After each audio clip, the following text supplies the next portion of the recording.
अस्सलाम वालेकुम। मोहम्मद अज़हर सिद्दीक़ अपने प्रोग्राम मैथ्स व्यूज़ के साथ हाज़िर खिदमत है। 6 मई 2025 और मंगल का दिन है। जैसे सईद मंसूर अली शाह ने ना बड़ा अच्छा फ़ैसला दिया नज़रसानी के कॉन्टेक्स्ट पे। मखसूस नशिस्तों के जस्टिस मंसूर अली शाह के तहरीर करदा फ़ैसले पर दरख्वास्तें जो है ना, आज क्या हुआ वो उस पर गुफ्तगू करते हैं। बुशरा बीबी की ज़मानतों में क्या हालात बने हैं और इस्लामाबाद हाई कोर्ट किस मूड में चल रही है। अब आपके सामने कहने की ज़रूरत नहीं है। अदालतें सारे कह रहे हैं पैक हो चुकी हैं और अदालतें अपने मूड से चल रही हैं, अपनी मर्ज़ी से चल रही हैं, अपने निज़ाम के मुताबिक चल रही हैं। जो जज कुर्सी पे बैठा है उसको आवाम से कोई लेना देना नहीं होता, याद रखिए। हालांकि याद रखना चाहिए रब की सिफ़ात दो हैं, अल-आदिलो और अल-वकीलो। आदिल अदल देने वाला है, इंसाफ राहम करने वाला है।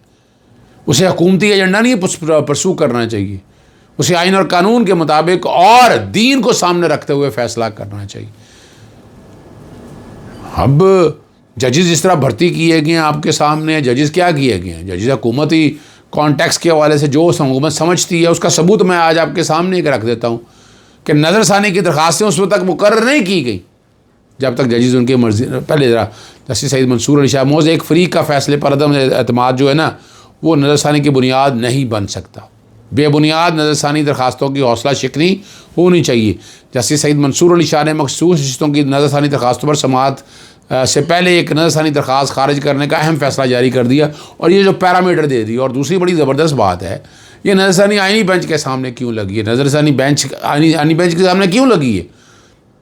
तो बड़ी मज़ेदार बात यह है ना, और उसमें वो जजेस भी नहीं है जिन्होंने, यानी आप अगर सुनना भी है तो पूरा बेंच बनाए। और इस पर अब आप पहले तो है पाकिस्तान तहरीक इंसाफ को इस पर बड़ा, जो मैं वाज़े दिन से पहले दिन से बात कह रहा हूँ, एतराज़ उठाना चाहिए कि पहले 26वीं आईनी तरमीम का। और देखें उन्होंने जल्दबाजी देखें इस बात की। वो आज जो कुछ भी हुआ वो आपके सामने, और कल के लिए मुकर्रर भी कर दिए, नोटिस भी हो गए कल के लिए। ये ज़हन में रख लें। पाकिस्तान तहरीक इंसाफ के मखसूस जस्टिस सईद मंसूर अली शाह के तहरीर करदा फ़ैसले पर समाअत की। जस्टिस अमीनुद्दीन साहब की सरबराही में 13 रुकनी बेंच, और अगर थोड़ी बहुत शर्म और हया होती, थोड़ी सी होती, तो दोबारा सामना नहीं कर सकेंगे। मगर गैरत शर्त होनी चाहिए ना, याद रखिएगा। वकील ने अदालत को बताया मस्तूर शिस्त एक ऐसी जमात को दी गई जो किसी में केस में फ़रीक नहीं थी।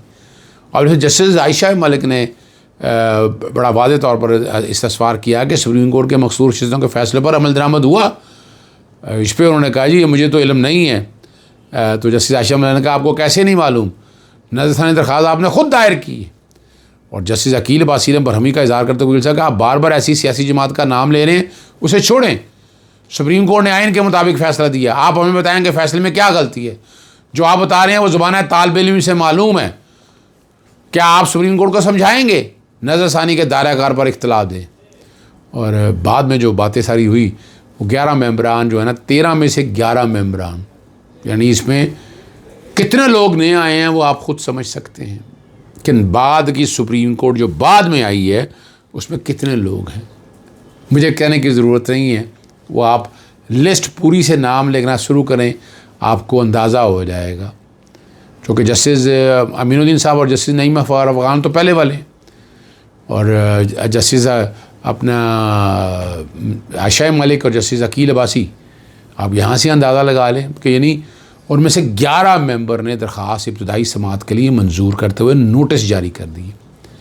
और उन्होंने मखसूस रिश्तों के फ़ैसले पर नज़रसानी दरख्वास्तें खारिज कर दी हैं। जस्टिस अकील बासी ने और जस्टिस आयशा मलिक ने। अब देखना ये है कि वो बेंच का हिस्सा होती हैं सुबह के नहीं, या वो माइंड उन्होंने अपना दे दिया है, उस बेंच से हटती हैं कि नहीं। असूली तौर पर तो उन्होंने बेंच से हट जाना चाहिए। ये रह जाएगा 11 मेंबर बेंच रह जाएगा। और मैं नुक्ता नज़र अपना देता हूँ कि ये बिल्कुल इसी नुक्ता नज़र के मुताबिक चलना चाहिए। असूली तौर पर तो इसी तरह चलना चाहिए।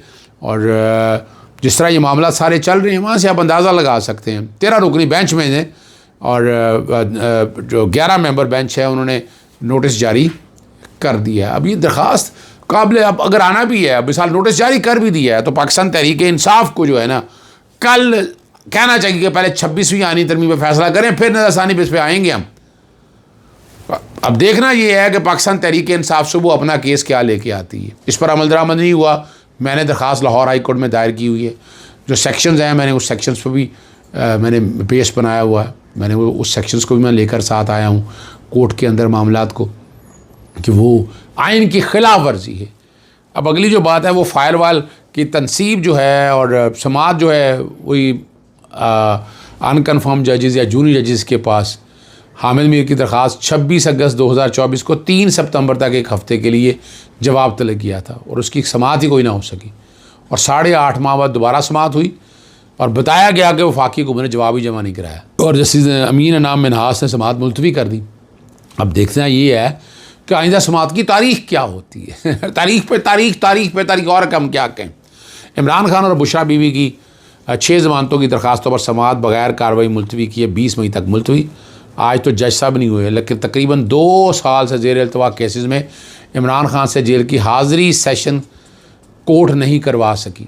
ऑर्डर करते हैं अमल दरामद नहीं होता, जिसकी वजह से केस इल्तवा का इस शिकार हो चुका है।